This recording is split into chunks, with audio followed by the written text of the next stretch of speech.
I think the core issue is bringing representation far away from the polarity of idealization and degradation. Like, for example, in this instance, I think it's important to bring trans stories to the forefront, but in a human light, or in a human, like, not necessarily the best person ever, but not necessarily the worst. Just, being able to bring stories that depict us and portray us as the human beings we are.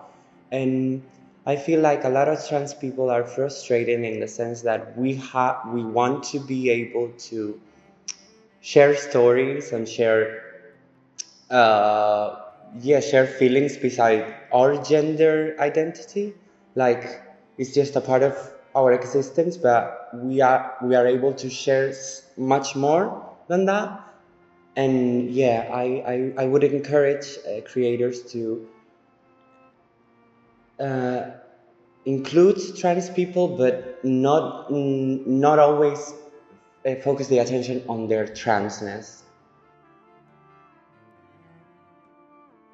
During these intense workshops and throughout these days, like, disagreement is okay. We don't need to share like the same exact core values surrounding identity or gender or transgenderness, but I feel like it's important to stick together and support each other, because even though a lot of other topics come into play, class, race, and of course they matter, but I feel like we all live in a sense very similar lives and we struggle with the same problems.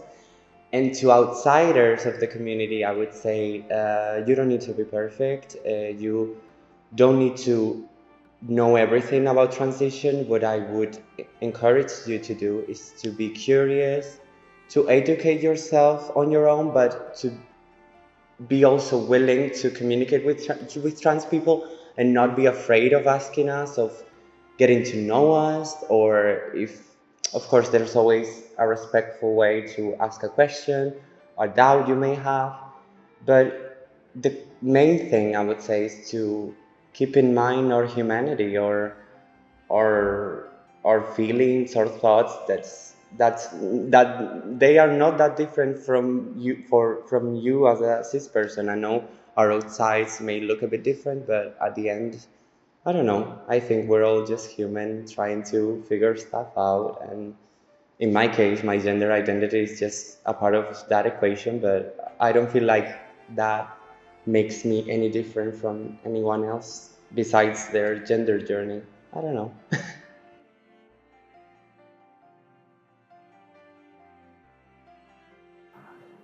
First of all, this is a very huge opportunity for me to meet different point of views on working on our bodies and to understand the needs of the LGBT plus community. So I was very honored to each day learn about other techniques and also learning about myself a lot. How am I in different positions and how actually I know myself well in different exercises or in different contact with people. So for me, this is very useful and really nice opportunity to connect with people and to experience a lot of things together. Yeah. So as a trans woman, I want to share that we have a lot of support, and we can find a lot of support in our town or our state, but we need to learn how to receive it. First of all, to learn how to ask for help, ask for support, and when someone decides to give us support, we need to learn how to receive it. because we sometimes think, oh, I'm alone in this situation, nobody feels like me in this, but there's a lot of people who can and who want to understand us and be support and be kind in our process and also in our lives. So the most important thing for me is to learn how to ask for help and then receive the support.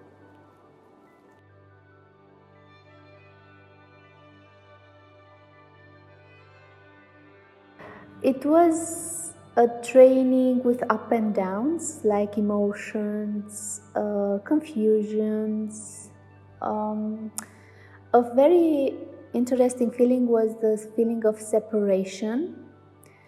And I think this is a very important feeling to address when being in these kind of communities.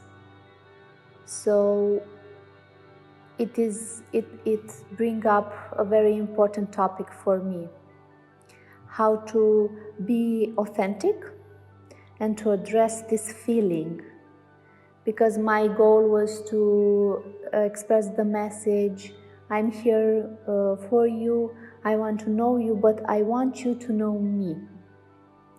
So get rid of the masks or the normative standards that we all grew up in order to create a new world for us, for equality. Because this is what art does. It brings up part of us that are intimate, but we want to share with others. But sometimes, you know, the world is a little bit cruel sometimes, and we are afraid of rejection. So I think through art therapy, we can contribute to a more cohesive group. And if the group feels like, or a person who is in a group like that, and it feels accepted and seen, it will take that feeling outside in the world, and they will behave like that.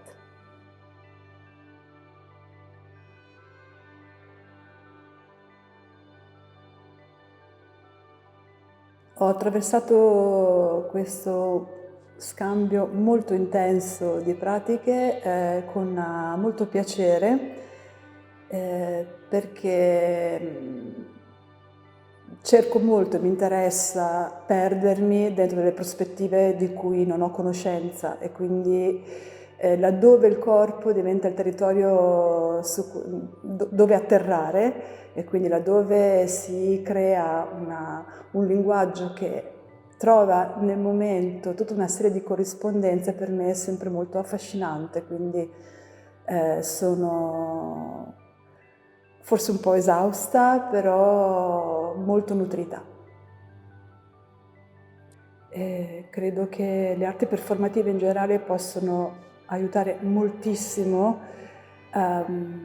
la chiarificazione e la conoscenza di prospettive che facilitano percorsi di accessibilità e di inclusione, proprio perché credo fortemente che laddove attraverso il mistero e la ricchezza del linguaggio del corpo e di quello che sta intorno al linguaggio del corpo, quindi anche tutti i vocabolari che ne derivano, appunto laddove tutte queste possibilità trovano un momento di condivisione con sguardi e presenze e posture, e riescono a creare una dimensione empatica in questa condivisione, qualche traccia viene lasciata, magari non è immediata la comprensione, o magari lo è, dipende questo dai contesti, dipende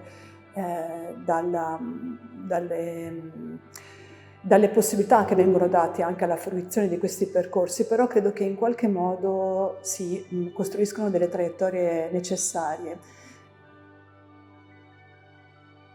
Ce qu'on a remarqué, c'est qu'on a beaucoup de possibilités créatives et pédagogiques pour aller vers des publics qui sont loin de la communauté LGBT, de la communauté trans, pour sensibiliser, pour faire en sorte qu'ils se rapprochent en quelque sorte et qu'ils puissent communiquer de façon ouverte sans qu'on sous-entend ou qu'on véhicule des messages d'éloignement ou encore des étiquetages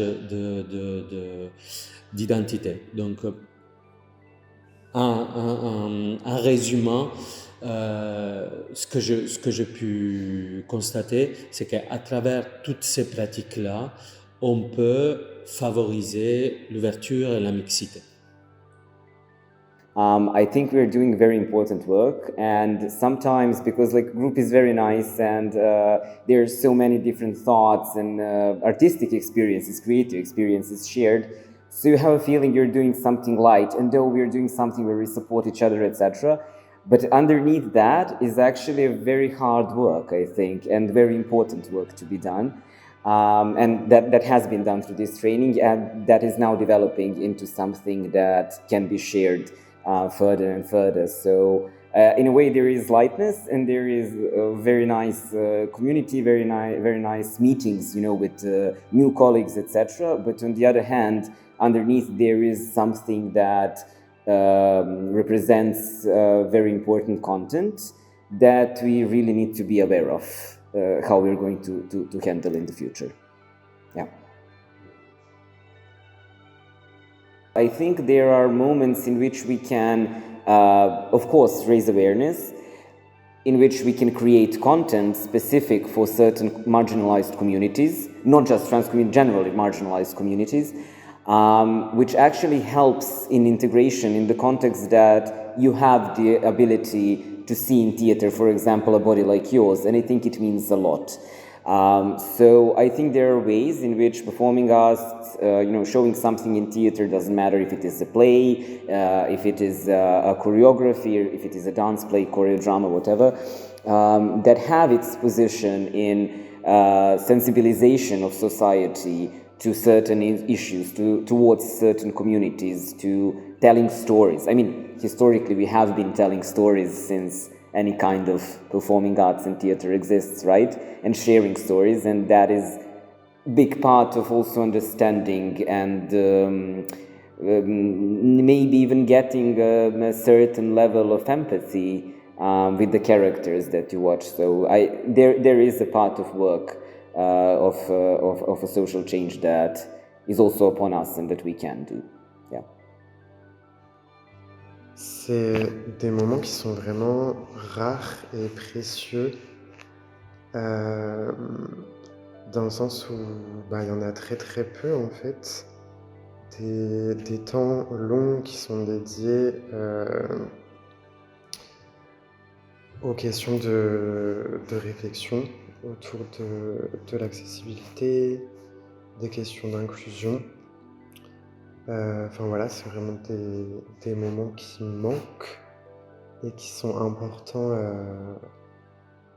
à développer dans nos milieux, dans nos pratiques, etc. Donc ça fait vraiment du bien en fait de pouvoir prendre ce temps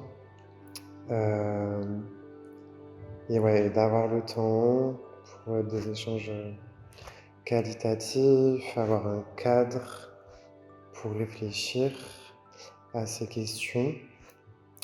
Moi, c'est des questions qui sont très importantes dans mon travail et dans mon travail artistique, et aussi dans mes expériences militantes, on va dire. Et voilà, et c'est aussi une façon de les prendre en compte et de les valoriser dans un cadre professionnel, donc c'est super. En fait, pas mal de fois, on s'est posé la question, des personnes ont posé la question de qu'est-ce qu'on peut quels espaces on peut créer, quels nouveaux espaces on peut ouvrir. Et c'est effectivement des choses dont on a besoin, de créer des nouveaux espaces. Mais du coup, ce qu'on est plusieurs artistes trans, personnes trans à avoir mis en avant, c'est que ce dont on a surtout besoin, c'est d'ouvrir les espaces qui existent déjà aux personnes trans et non pas de forcément créer des trucs à côté,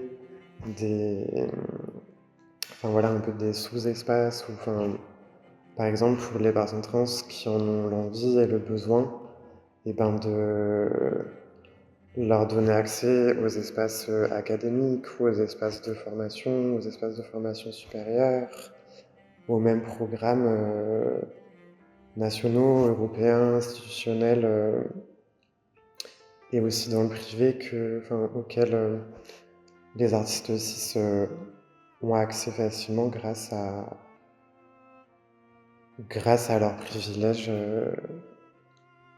même s'ils n'ont pas conscience qu'ils ont ce privilège.